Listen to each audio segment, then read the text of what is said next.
It was Nashville's first urban legend. Lock the doors or you will end up like Paula Herring. But here's the thing. If you believe Michael Bishop, sex, alcohol, and politics led to an innocent man going to jail for her murder. Honored to be here.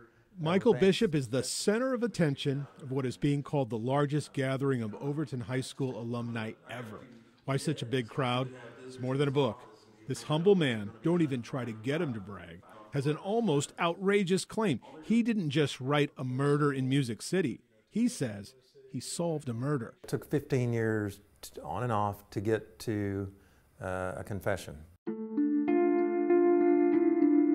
Paula Herring was an 18-year-old UT freshman. She was at her Creve Hall home for the weekend, but she never got out of the house. She was murdered, shot 3 times in her living room, while her 6-year-old brother slept through it all.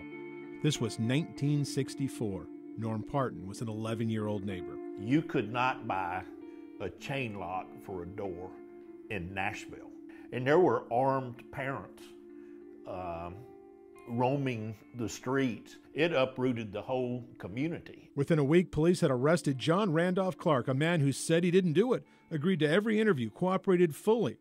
Nevertheless, he was convicted of the murder, and everyone was satisfied. Until 20 years ago, when this computer software salesman, researching the history of Nashville, discovered a secret murder file on Paula Herring tucked in the personal belongings of then police chief Hubert Kemp.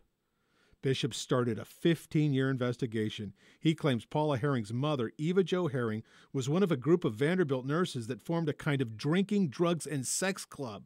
Bishop interviewed many who said there were members of the DA's office, police detectives, and that even Mayor Bev Briley associated with these women. Bishop came to believe John Randolph Clark was set up, a fall guy. He believed her mother, Eva Jo Herring, and one of her nurse's friends may have been responsible for the murder. And he finally found one of the men who was in the house that night after partying with the nurses. He met him at a nursing home. He basically ran me out of the room we were meeting in. But I thought, if I don't finish this interview, I may never get here again. So he brought out clippings and articles and even graphic pictures of the dead girl. It's hard to describe. It was as if someone had been holding their breath for 50 years. And then all of a sudden I was hearing this kind of a high-pitched, unusual sound coming from this gentleman. And then I realized he was making this sound. It was almost like he's exhaling after having held his breath from this event. But I mean, he was in tears and started describing what had happened on the night of the murder. Bishop says the eyewitness told him one of the nurse party girls shot and killed Paula in the home during an argument, and that Paula's mother helped cover it up. That eyewitness is now dead. Bishop changed the names of the eyewitness and the killer, but Bishop publicly tells everyone he is convinced powerful people in Nashville covered it up.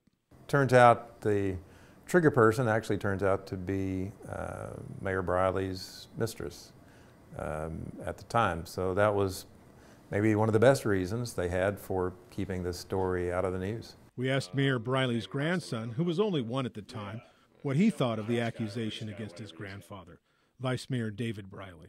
I guess I would say that I would hate to make my living impugning the character of people who aren't around to defend themselves. Bishop says he's only concerned with the truth and belated justice for Paula Herring. But did Eva Jo Herring really cover up her daughter's murder? Is that not hard to believe? One thing is certain. There was very little effort put into Paula's burial. Her mom didn't even buy her a headstone. There it is, lost in the shadows. Although if you believe Michael Bishop, the shadow has been lifted. The term get away with murder is a common term. People got away with murder here. You'll have to read the book to get the entire story. Paula's mom, Eva Jo, died in 1976. At the time, she was the nurse in charge of a maternity ward in Waco, Texas. Tomorrow night, we take you to Nashville's Gravity Hill. Some have called it a vortex. It sits right in plain view of thousands, but few know anything about it. Secrets of Middle Tennessee continues tomorrow on Fox 17 News at 9.